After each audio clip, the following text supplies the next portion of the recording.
ఓం శ్రీ మహాగణాధిపతయే నమః. ఓం శ్రీ మహాసరస్వత్యే నమః. శ్రీ లలితా అష్టోత్తర శతనామావళి. ఓం నిరజితాచల శృంగాగ్రమధ్యస్థాయే నమః. ఓం హిమాచల మహావంశ పావనాయే నమః. ఓం శంకరార్ధాంగ సౌందర్య శరీరాయే నమః. ఓం లసన్మరకత స్వచ్ఛ విగ్రహాయే నమః. ఓం మహాతిశయ సౌందర్య లావణ్యాయే నమః. ఓం శశాంకశేఖర ప్రాణవల్లభాయే నమః. ఓం సదా పంచదశాత్మైక్య స్వరూపాయే నమః. ఓం వజ్రమాణిక్య కనక కిరీటాయే నమః. ఓం కస్తూరి తిలకోల్లాసినిటలాయే నమః. ఓం భస్మరేకాంకితల సన్మకుటాయే నమః. ఓం వికచాంబోరుహదళలోచనాయే నమః. ఓం శరచ్చాంపేయ పుష్పాభనాసికాయే నమః. ఓం లసత్కాంచన తాటంకయుగళాయే నమః. ఓం మణిదర్పణ సంకాసకపోలాయే నమః. ఓం తాంబూలపూరిత స్మేరవదనాయే నమః. ఓం సుపక్వదాడిమీ బీజరదనాయే నమః. ఓం కంబుపోగ సమచ్ఛాయ కందరాయే నమః. ఓం స్థూలముక్తాఫలోదారసుహారాయే నమః. ఓం గిరీశబద్ధమాంగళ్యమంగళాయే నమః. ఓం పద్మపాశాంకుశలసత్కరాబ్జాయే నమః. ఓం పద్మకైరవమందారసుమాలిన్యే నమః. ఓం సువర్ణకుంభయుగ్మాభసుకుచాయే నమః. ఓం రమణీయ చతుర్బాహు సంయుక్తాయే నమః. ఓం కనకాంగదకేయూరభూషితాయే నమః. ఓం బృహత్సౌవర్ణ సౌందర్యవసనాయే నమః. ఓం బృహన్నితంబ విలసజ్జఘనాయే నమః. ఓం సౌభాగ్యజాత శృంగారమధ్యమాయే నమః. ఓం దివ్యభూషణ సందోహరంజితాయే నమః. ఓం పారిజాత గుణాధిక్య పదాబ్జాయే నమః. ఓం సుపద్మరాగ సంకాస చరణాయే నమః. ఓం కామకోటి మహాపద్మపీఠస్థాయే నమః. ఓం శ్రీకంఠనేత్ర కుముద చంద్రికాయే నమః. ఓం సచామర రమావాణి విరాజితాయే నమః. ఓం భక్తరక్షణ దాక్షిణ్య కటాక్షాయే నమః. ఓం బ్రహ్మోపేంద్ర శిరోరత్నరంజితాయే నమః.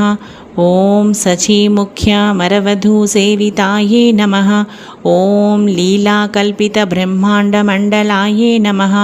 ఓం అమృతాది మహాశక్తి సంవృతాయే నమః. ఓం ఏకాతప్రత సామ్రాజ్యదాయికాయే నమః. ఓం సనకాది సమారాధ్య పాదుకాయే నమః. ఓం దేవర్షిభిస్తూయమాన వైభవాయే నమః. ఓం కలశోద్భవ దుర్వాస పూజితాయే నమః. ఓం మత్తేభవక్త్ర షడ్వక్త్రవత్సలాయే నమః. ఓం చక్రరాజ మహామంత్రమధ్యవర్చే నమః. ఓం చిదగ్నికుండ సంభూత సుదేహాయే నమః.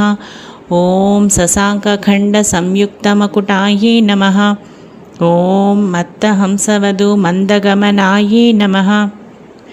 ఓం వందారుజన సందోహవందితాయే నమః. ఓం అంతర్ముఖ జనానందఫలదాయే నమః. ఓం పతివ్రతాంగనాభీష్టఫలదాయే నమః. ఓం అవ్యాజ కరుణాపూరపూరితాయే నమః.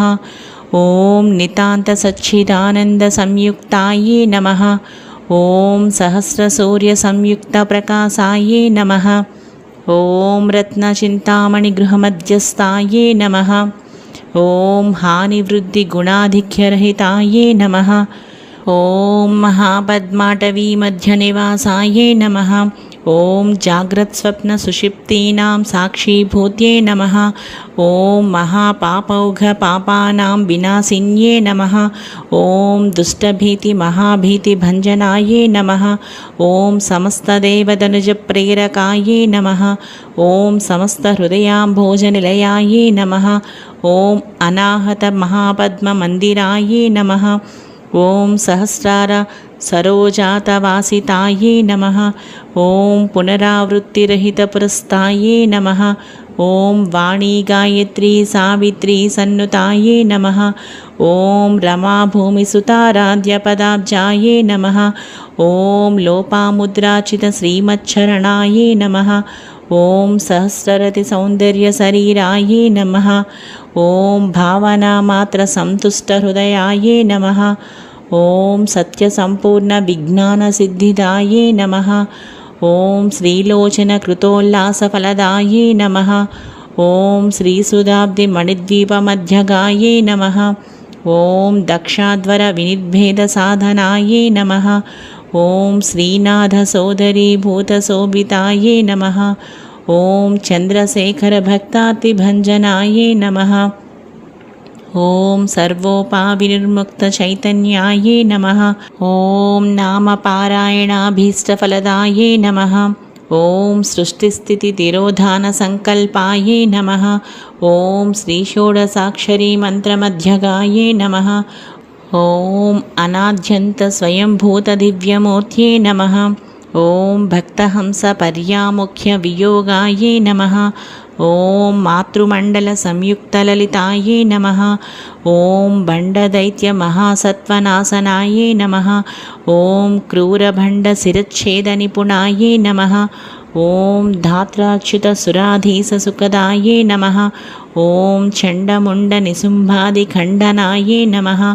ॐ रक्ताक्षरक्तजिह्वादिशिक्षणायै नमः। ॐ महिषासुरदौर्वीर्यनिग्रहायै नमः। ॐ अभ्रकेशमहोत्साहकारणायै नमः। ॐ महेशयुक्तनटनातत्परायै नमः। ॐ निजभर्तृमुखाम्बोजचिन्तनायै नमः। ॐ वृषभध्वजविज्ञानभावनायै नमः। ॐ जन्ममृत्युजरारोगभञ्जनायै नमः। ॐ विधेयमुक्तविज्ञानसिद्धिदायै नमः। ॐ कामक्रोधादिषड्वर्गनाशनायै नमः। ॐ राजराजाचितपदसरोजायै नमः। ॐ सर्ववेदान्तसंसिद्धसुतत्वायै नमः। ॐ श्रीवीरभक्तविज्ञाननिधानायै नमः। ॐ अशेषदुष्टधनुजसूदनायै नमः। ॐ साक्षात् श्रीदक्षिणामूर्तिमनोज्ञायै नमः। ॐ हयमेधाग्रसम्पूज्यमहिमायै नमः। ॐ दक्षप्रजापतिसुतावेशाढ्यायै नमः। ॐ सुमभाणेक्षुकोदण्डमण्डितायै नमः। ॐ नित्ययौवनमाङ्गल्यमङ्गलायै नमः। ॐ महादेवसमायुक्तलीलायै नमः। ॐ महादेवरतौत्सुख्यमहादेव्यै नमः। శ్రీ లలితా అష్టోత్తర శతనామావళి సంపూర్ణం. ఓం శ్రీమాత్రే నమః. ఓం నమః శివాయ.